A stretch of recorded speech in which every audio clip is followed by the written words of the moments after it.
Big Gamer out here. How are you guys doing today? I'm super. Thanks for asking.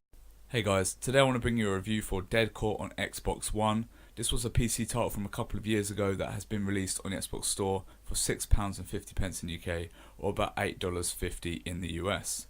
So this is an FPS platformer, so it's kind of like Portal meets Mirror's Edge in that way.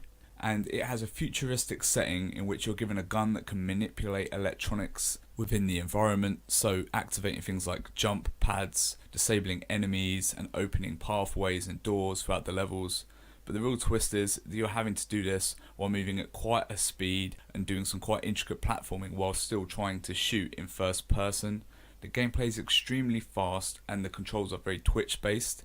In this way, the game can go from very exhilarating to very frustrating quite quickly, as all of your platforming is timing based. So if you lose your rhythm mid-sequence, it can actually really kill your momentum, which can be quite frustrating. To get that momentum going again mid-level is quite difficult.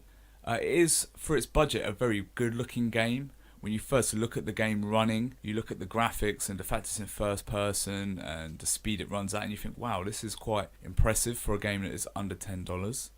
But when you actually stop and analyze the game, when it is moving at quite a high speed and a lot is going on, there is quite a lot of screen tearing. And I believe this is a concession that the developers have had to make to reset the frame rate to keep it quite high. It wants to run as close to 60 frames per second to give you that twitch feel of the gameplay, but it can't quite keep up with itself, so the screen tearing kicks in. So that is quite frustrating, but like I say, the frame rate is a good thing, and when it's in fast motion it does look quite nice. Now when you actually stand still and look around the environments and you're not actually running around the environments, there is quite a low level of anti-aliasing. They haven't done very many anti-aliasing passes at all because there is a lot of jaggies on the edges of the environments and stuff like that, and it can look a touch ugly. If you've got a big screen like myself, if you're running it in say 4K and you've got like a 50-60 inch TV, those jaggies really will show, and the lack of anti-aliasing again is probably a concession to keep the gameplay and the frame rate very high and to keep the gameplay at the forefront rather than the graphics.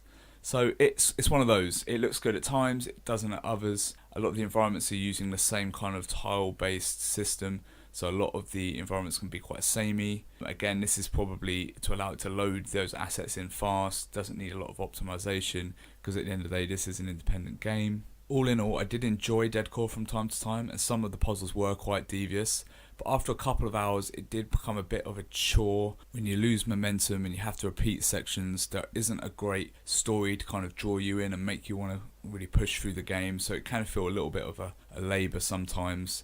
But at less than $10, it's hard not to recommend, to be honest. It does offer a lot of gameplay and it does offer quite a high quality experience for such a low price. So because of this, I'm actually going to give this game a 6.5 out of 10, and I'm going to say if you've got a few bucks spare, it is worth checking out, though I wouldn't go in expecting this to be the next Portal.